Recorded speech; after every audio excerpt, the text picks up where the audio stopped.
शिमला के सोलन में जो त्राहिमाम मचा हुआ है उसकी तस्वीर इंडिया न्यूज़ ने जो है आपके साथ कई बार साझी की है। सोलन में त्राहिमाम में जो हम पहले दिन से ही इस खबर को प्रमुखता से आप तक पहुंचा रहे हैं और अब खबर यह है कि बारिश से 200 बीघा जमीन में दरारें आ गई हैं और 105 मकानों को खाली भी करवाया गया है।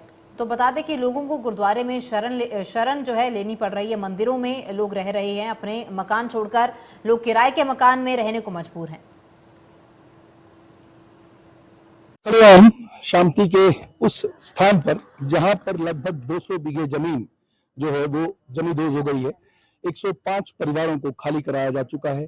यहाँ पर मैं थोड़ी सी लोगों की आपको स्थिति दिखाना चाहूंगा कि किस तरह से ये सभी लोग आज की डेट में दर लोगों के मकानों में किराए पर और हर अलग अलग जगह पर रह रहे हैं।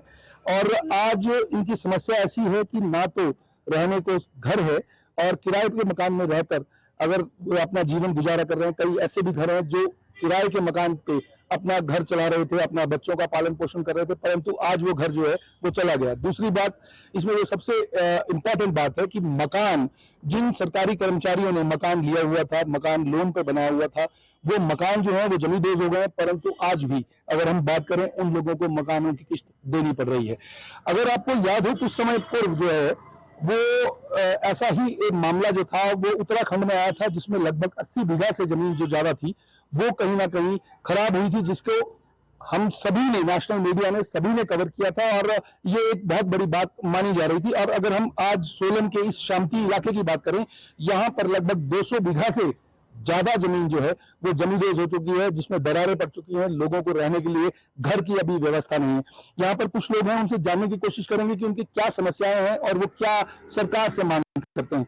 जी, आप मुझे अपना नाम बताएं और ये बताइए कि किस तरह की समस्याएं जो हैं आपको, क्योंकि हालांकि ये सबको पता है कि घर नहीं है, मजबूरी है, अब आप कैसे जो है अपना रहना बसर कर रहे हैं? सर, मेरा नाम आशा चौहान है।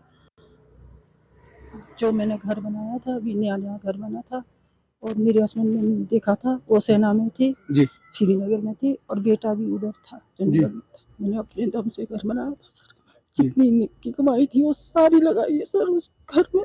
दो लोन है। लगभग कितना लोन है आपके ऊपर? 17 लाख सर। 17 लाख रुपए। हाँ जी, जो जीपे वगैरह निकाला था वो सारा इस घर में लगाया है सर। एक लड़का है, उसके लिए मैं क्या कर सकती हूँ जी, आप खुद बोलो सर। आप सरकार से क्या उम्मीद रखती हैं कि सरकार आपकी कैसे मदद करे? या तो मेरे को थोड़ा जमीन दे कहीं सर जी, जिसमें मैं छोटा सा घर बना सकूं अपने बेटे के लिए जी। बाकी क्या कर सकती हूँ। दो लोन है सर, कैसे किस्त दूंगी? उसी से मेरी किस्त निकलती थी सर जी, बिल्कुल। और सारा घर नया नया निकल गया। मेरा घर तैयार हुआ ही था, शिफ्ट होने वाली थी सर। अभी शिफ्ट भी नहीं होता है? अपने दम से मैंने घर बनाया था, कोई मेरी हेल्प के लिए नहीं था सर। मैं अकेले औरत घर में रह रही थी। अब आप कहाँ रह रही हैं? सर नीचे उधरिया है सर, किराए पे लिया हुआ है? हाँ जी। तो इस तरह की समस्याएं जो हैं वो यहाँ पे सभी जो नागरिक हैं उन सबके साथ आई हैं। एक और महिला है, उनसे भी जानने की कोशिश करेंगे कि किस तरह की आप क्या करती हैं और कैसे आप अपना गुजर बसर कर रही हैं। सर क्या करना, अब घर से मेरी लोन पर मकान बनाया था मैंने, दिहाड़ी कमा करके चाय बेच करके हमने दिहाड़ी करके इकट्ठा पैसा करके मकान 3 मंजिला मकान बनाया था। नया घर था, अभी 2 साल हो गए थे मेरे को शिफ्ट करके। अब मैंने जो घर का सामान है वो किराए पर रख दिया, मतलब उसका 6,000 किराया देती हूँ सामान का। अपने आप भी अपने रिश्तेदार के वहाँ रह रही हूँ। तो अभी आपका गुजर बसर तो सुनने में आया कि आपने किराए पे मकान चढ़ाया था, किस्तें अभी जा रही हैं, लोन भी जा रहा है, तो कैसे आप अब कैसे गुजारा चला रहे हैं? अब कैसे करना सर, अब तो खत्म है, अब तो सड़क पर आ गए। बेटी बीएड करके भी अब रोने लगती है, रात को नींद नहीं आती। बस ऐसे बोलती मम्मी बहुत हो गया, बहुत पढ़ा लिया, अब बस अब ऐसे ही अब उसी टाइम किताबें फेंक दी, अब पढ़ने को मन भी नहीं है सर। अब क्या करूँ मैं, क्या नहीं। मेरे साथ एक और यहाँ पर छोटी बिटिया है, ये अभी पढ़ रही है, परंतु समस्याएं इतनी गंभीर हैं कि आम आदमी का जीना बहुत मुश्किल है। आपका नाम बताइए बेटा, और ये बताइए कि क्या आप कौन कौन है घर में और क्या समस्याएं हैं? सर मेरा नाम दिव्या है, सर मेरा फ्लैट था और सर पापा ने फ्लैट लिया था 2014 में, तो उनकी अब डेथ हो चुकी है 2016 में। तो अब हम 3 सिस्टर है और मम्मी है, मम्मी बीमार रहते हैं